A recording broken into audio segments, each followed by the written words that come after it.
Selamat pagi pemirsa, liputan 22 Mei 2023 kembali hadir menyapa Anda dalam beberapa menit ke depan.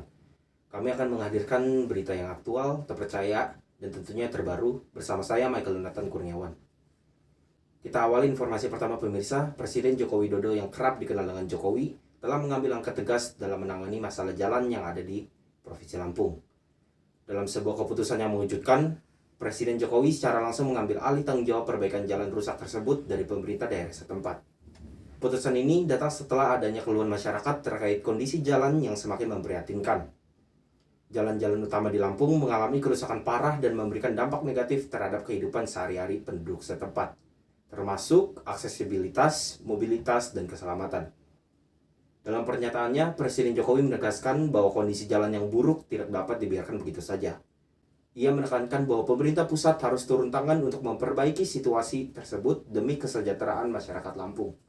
Sebagai langkah awal, Presiden Jokowi telah membentuk tim khusus yang terdiri dari para ahli dan profesional di bidang infrastruktur jalan.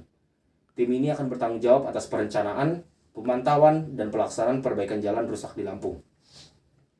Selain itu, Presiden Jokowi juga meminta kepada pemerintah daerah setempat untuk memberikan data yang lengkap mengenai kondisi jalan rusak, serta koordinasi yang baik dengan tim yang dibentuk oleh pemerintah pusat. Hal ini bertujuan agar perbaikan jalan dapat dilakukan dengan lebih efisien dan tepat sasaran. Keputusan Presiden Jokowi ini telah mendapatkan apresiasi dari masyarakat Lampung yang merasa lega dan berharap adanya perbaikan yang nyata dalam waktu yang secepat mungkin. Mereka berharap bahwa dengan adanya intervensi langsung dari pemerintah pusat, masalah jalan rusak di Lampung dapat teratasi dengan lebih baik. Perbaikan jalan tersebut tidak terlepas dari efek Bima viral yang di TikTok yang menginterpretasikan jalanan Lampung di akun pribadinya. Kemudian Bima juga memiliki kontroversial di salah satu konten TikToknya yang menyebutkan mantan presiden kelima yaitu Megawati Soekarno Putri sebagai janda.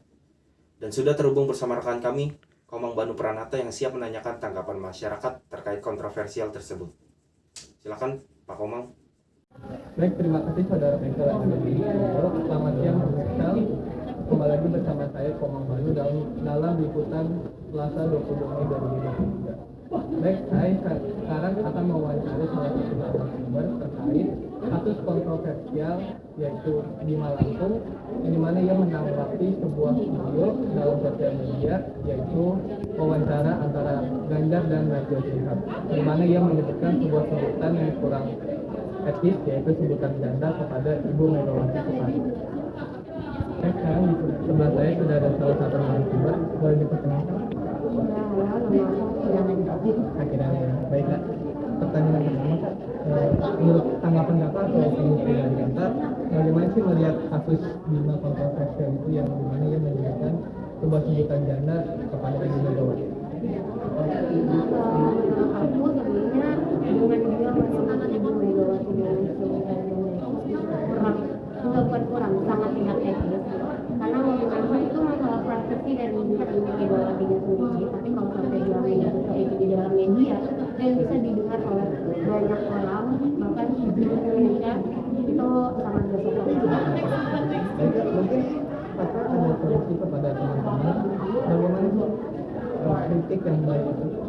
Oke, mungkin solusi dari aku pertama memang kalian harus memiliki yang namanya etika dan mengkritik seseorang, baik itu dalam sopan santun atau juga sampaikan kritik yang membangun, dan juga sampaikan dengan jelas dan tidak terbawa emosi. Juga rasa dengan sertakan bukti juga, dan kita harus jelas bahwa kita mengkritik sesuatu, kita harus disadari apakah bahasa itu benar atau tidak. Mereka terima kasih atas opini dan tanggapannya yang bilang begitu. Baik, pemirsa, itulah tadi tanggapan mengenai Bima Lampung, di mana ketika kita ingin mengkritik seseorang, kritik kita dengan adab dan sopan santun dan membangun. Baiklah, liputan siang hari ini saya kembalikan ke studio Saudara Michael. Baik, terima kasih rekan kami Komang Banu yang telah memberikan informasi terkait Bima yang viral. Selanjutnya, berita ini datang dari Kejaksaan Agung yang menetapkan Menteri Komunikasi dan Informatika yaitu Johnny J. Plate menjadi tersangka kasus korupsi proyek Base Transceiver Station atau BTS, dan juga sudah terhubung bersama rekan kami Erwin Frantani yang siap menanyakan tanggapan masyarakat terhadap kasus korupsi tersebut. Silakan Erwin Frantani. Saudara Michael yang berada di studio. Selamat siang pemirsa, berjumpa lagi dengan saya, Erwin. Pada liputan hari ini, Selasa 22 Mei 2023. Pemirsa, saya di sini akan mewawancarai salah satu narasumber mengenai kasus korupsi Based Privatization atau BPS oleh Bakti Kominfo yang menjadi kontroversial sekarang ini. Saat ini saya sudah bersama salah satu narasumber. Selamat siang Kak, boleh tolong perkenalan diri Kak? Halo, nama aku Amel. Amel, jadi bagaimana tanggapan Kakak mengenai kasus korupsi yang kemarin ini sudah terjadi? Cukup disayangkan ya, seorang pegawai pemerintah ya, termasuk ya itu kan seorang kementerian itu melakukan tindakan ilegal seperti korupsi, dan itu juga dengar-dengar nominalnya juga nggak kecil ya. Betul. Nah, untuk selanjutnya nih Kak, kenapa sih korupsi ini semakin terjadi atau semakin sering terjadi apalagi di kalangan para menteri? Nah, pastinya di tengah kesibukan ini kan banyak banget tuh kebutuhan-kebutuhan yang harus terpenuhi. Nah, jadi kadang tuh ada yang banyak banget tuh yang kayak serakah dan juga kurang bersyukur terhadap apa yang udah dimiliki, jadi memilih untuk mungkin memilih salah jalan lah intinya, dan makanya dia melakukan korupsi.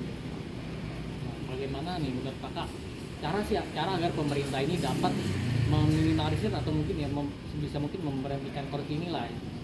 Pastinya pemerintah harus memberikan sanksi yang tegas ya kepada para pelanggar hukum agar mereka juga jerak dan tidak melakukan hal-hal yang tidak sebaiknya dan sepatutnya untuk dilakukan. Baik, terima kasih untuk tanggapannya, Jamel. Baik pemirsa, tadi adalah tanggapan mengenai kasus korupsi oleh BTS oleh Bakti Kominfo. Sekian informasi yang dapat saya sampaikan. Saya Erwin. Saya kembalikan ke studio bersama Michael. Demikian informasi yang bisa kami sampaikan pada hari ini, Senin 22 Mei. Saya Michael Jonathan Kurniawan beserta tim yang bertugas pamit undur diri.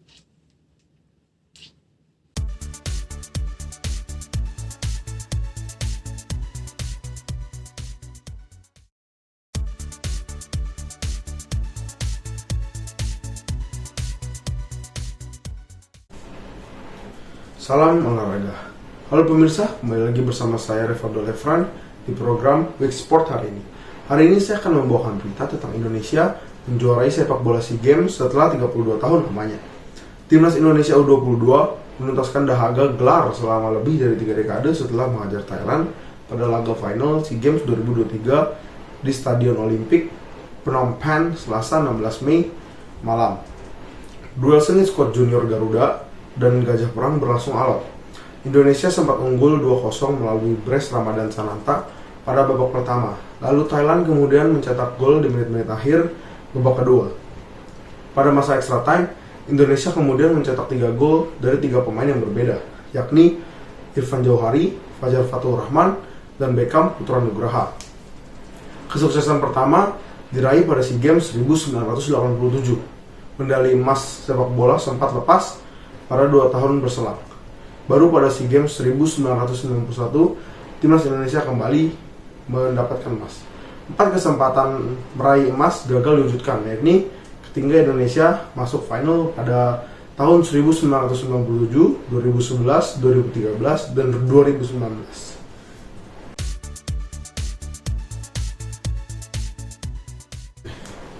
Baik, hanya itu berita yang saya sampaikan pada berita olahraga hari ini.